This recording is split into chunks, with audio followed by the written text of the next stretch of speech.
This is Lal Bahadur Shastri National Academy of Administration, commonly referred to as Lbsnaa. Millions dream of coming here. Yet only a fortunate handful make it through the doors.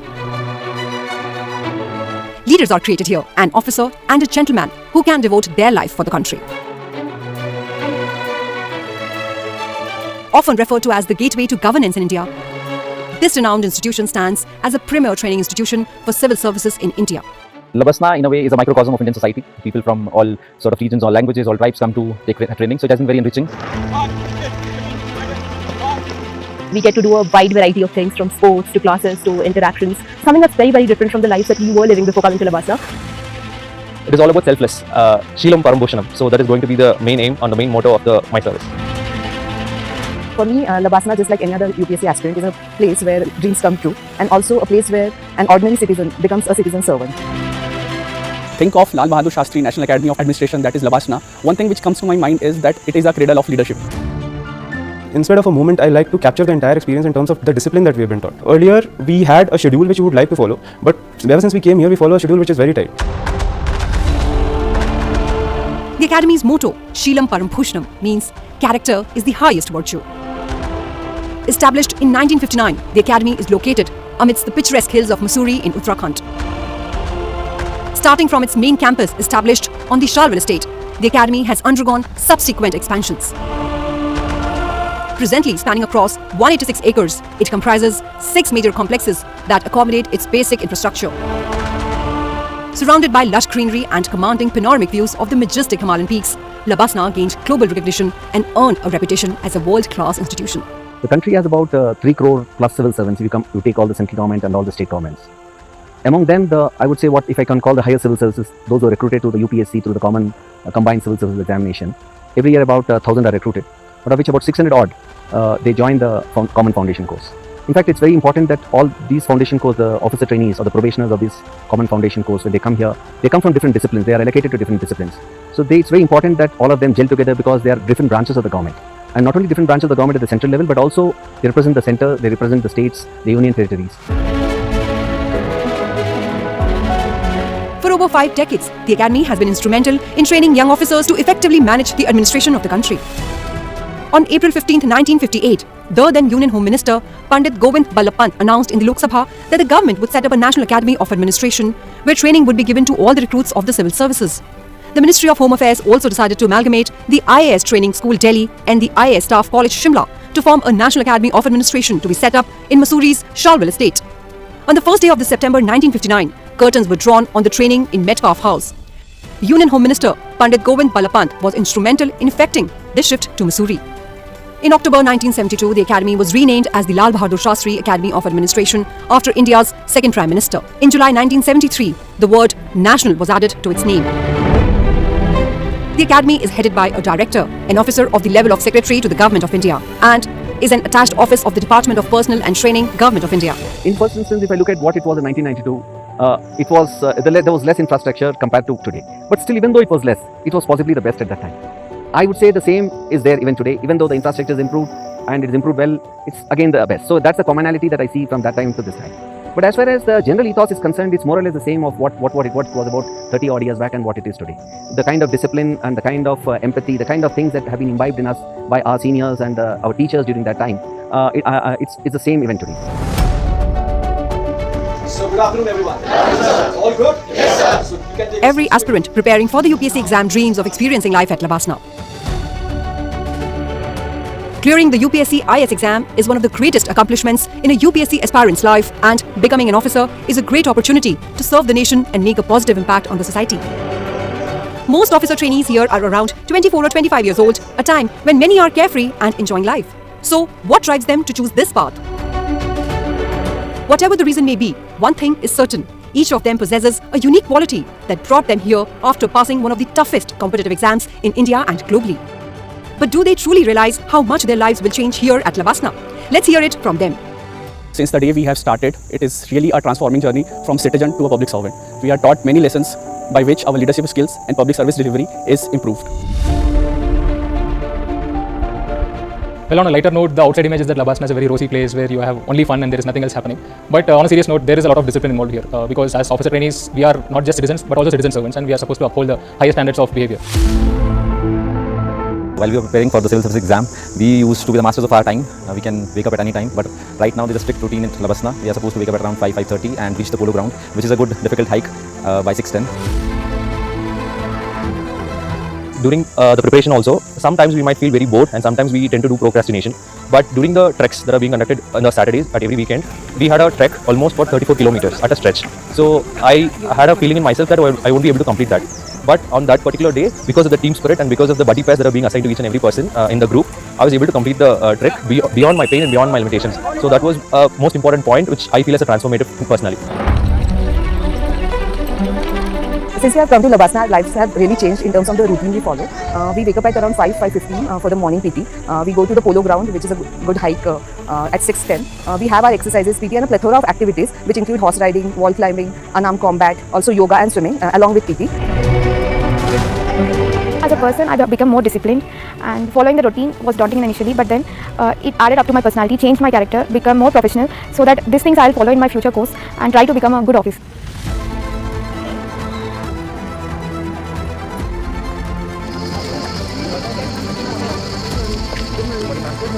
A typical day for an officer trainee at the academy starts at 6:10 a.m. with a morning exercise drill at the polo ground for 60 minutes.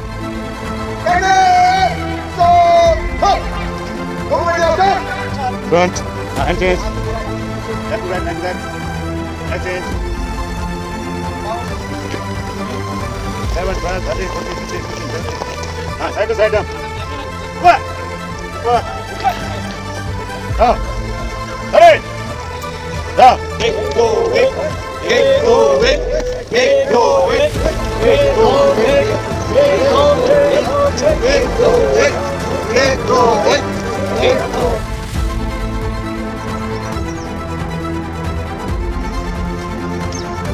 The riding schedule operates simultaneously.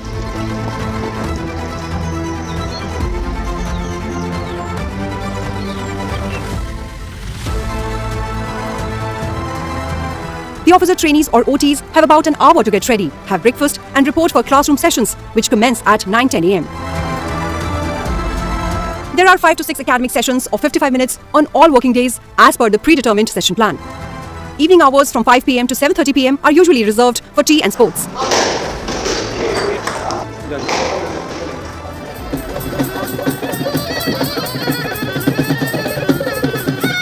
Most cultural performances and programs are also scheduled in the evening before dinner at 8 p.m.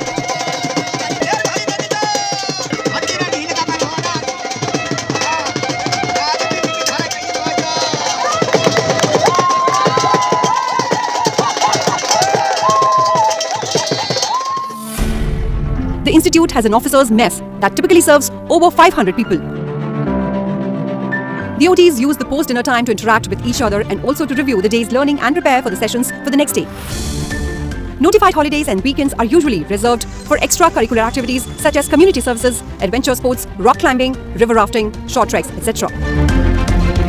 Officers under training are strongly encouraged to lead a rich, varied and vibrant campus life, extending much beyond the confines of lecture halls. The academy places strong emphasis on outdoor events as part of its dynamic training curriculum. Happy Valley Sports Complex has been expanded to meet the growing physical training needs of the times. The academy also has a full-fledged horse riding infrastructure with instructors drawn from the best in the elite army unit, the President's Bodyguards.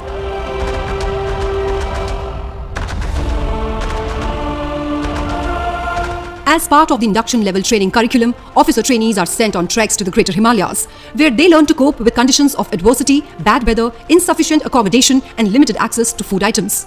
During the recent Himalayan study tour, where I got to visit the border outpost of ITBP personnel and also have a visit to the lives of the people living in the villages at the border, and I got to know how diverse our country is, our culture is, and how we live in such a small cocoon that we are not able to appreciate it much. So these were two impactful moments which will stay with me for life.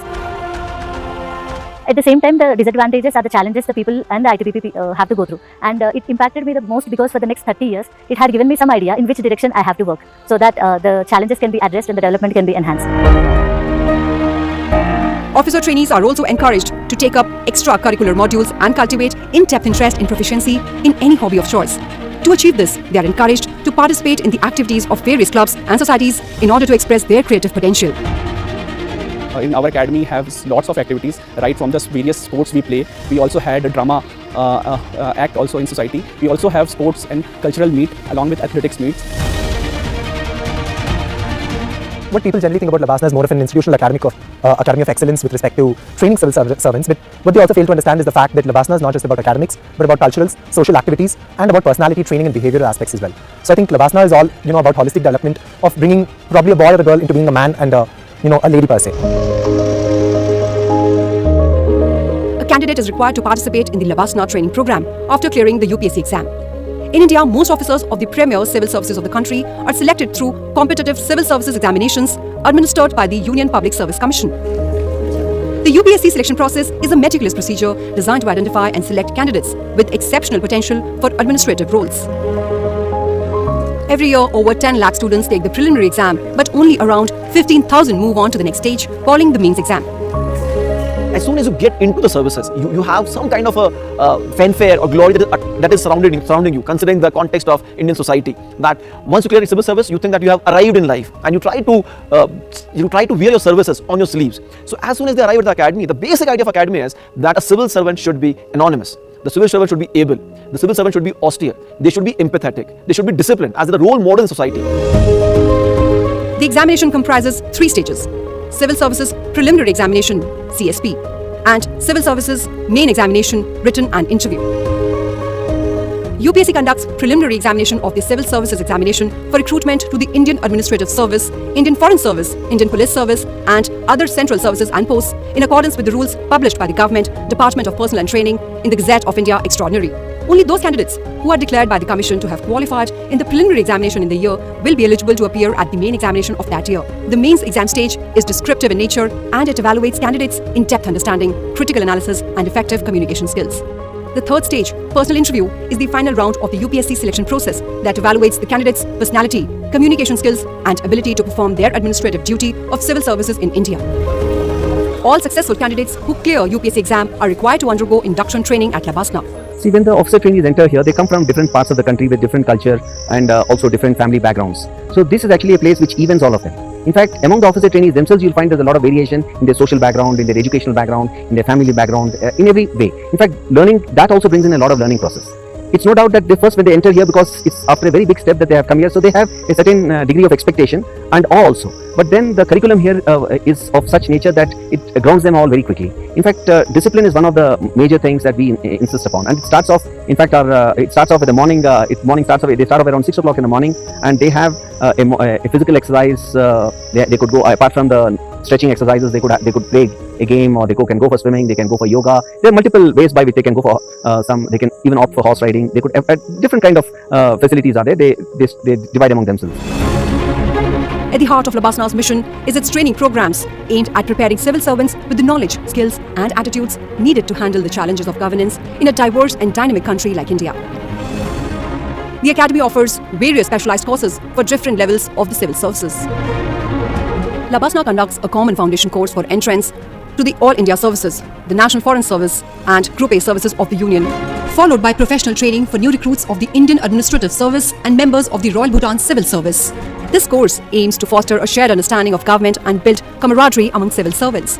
So I think you'll appreciate that every individual, be it an IS officer or otherwise, is coming from the society. So when it comes to the academy, it comes with certain core values, core ethos that is provided by its own societal upbringing. As an IS officer, we try that they should shed all their lineages of the past. We want them to be a part of a civil society, civil servant tribe, which is anonymous, which is able, and which is also trying to be more on the side of austere. So these are the 3 things which are corely focusing upon. So when we design their training programs, we think that the training should be more experiential. The village visit program is an important component of the foundation course.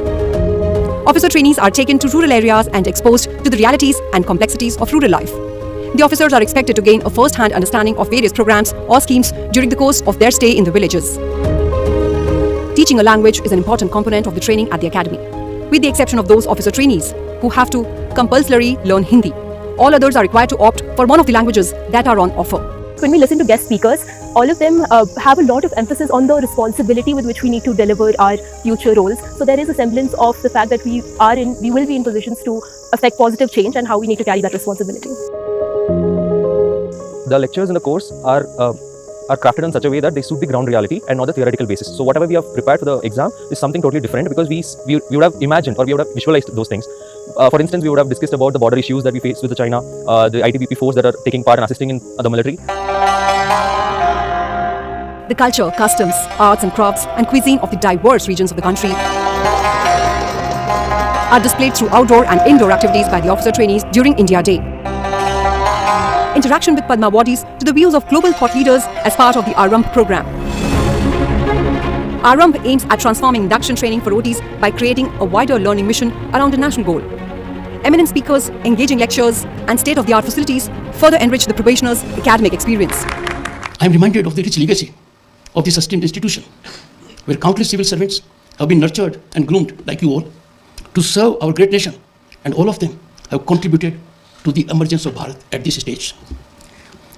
Each of you, my friends, embodies excellence, integrity and commitment to public service, qualities that are indispensable for shaping the destiny of our nation.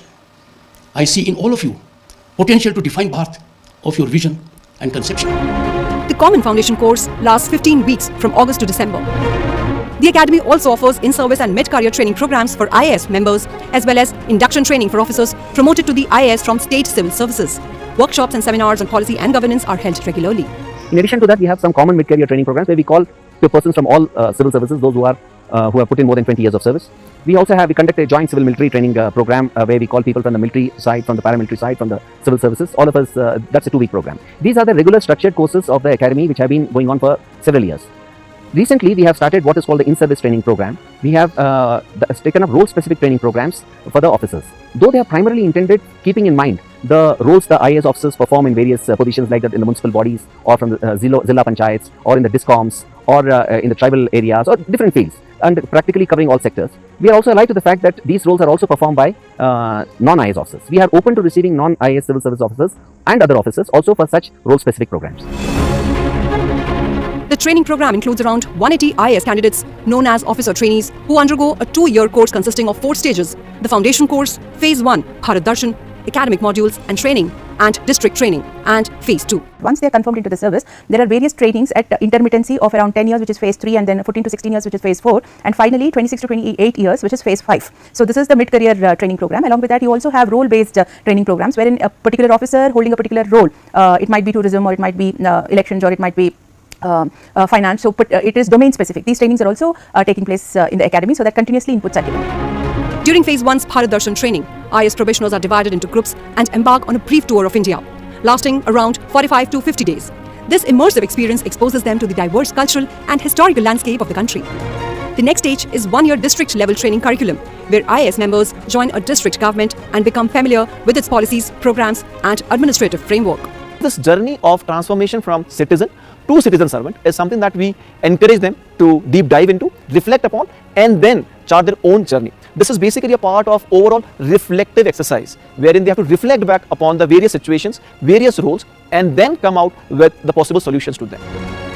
My experience at Lbsnaa is very enriching because we have officer trainees from various parts of the country. So meeting them and sharing our experiences as aspirants is a very good thing. And next, and following our schedule here is actually daunting in the initial days, but then later on it became our schedule. So it's actually after that attending the classes, listening to various guest faculty who are very proficient. So I believe this kind of experience is something which I cannot get from any part of the country or any part of the institute. Starting with the Amrit Kal batch, officer trainees have begun recording their intentions, promises and dreams for themselves and the nation. These messages are sealed in a time capsule placed near the director's lawn. In 2047, these capsules will be unearthed and opened in the presence of these officers to reflect on how much they achieved. This academy should be nimble-footed enough to meet the changing needs and the requirements of the country in every form. So I think, and it has seen that kind of a transformation thanks to the visionary leadership provided by the people in the last several decades, including my predecessors. So I think the same kind of, we have to be responsive to the needs, and one is that this institution should continue to be a kind of an institution where people come and remind themselves of why they are in public service, And every time they come to this place, they should think they've come to a temple of learning, and a reminder to themselves that yes, we have joined the public service for a particular cause, and even if we have stepped aside, let's step on the track. In that form, I think we have to look in that direction. Whatever is needed for that purpose, this academy should be responsive, both in terms of infrastructure, both soft and hard. After this initial training, the officer trainees move to their respective institutes based on the service they are selected for. While the IAS trainees continue their training at Lbsnaa only, IPS trainees go to Sardar Vallabhbhai Patel National Police Academy in Hyderabad. Foreign Services candidates move to Foreign Services Institute, New Delhi. National Academy of Direct Taxes, Nagpur for those in direct taxes, or National Academy of Customs, Excise and Narcotics, Faridabad for those in indirect taxes, and so on. Regardless of their category, one thing is clear: the academy holds a special place in the hearts and minds of everyone involved in the civil services. Overall, Lbsnaa's mission is to prepare these officers to become strong and effective administrators who can lead government initiatives and improve the lives of the people they serve across the country.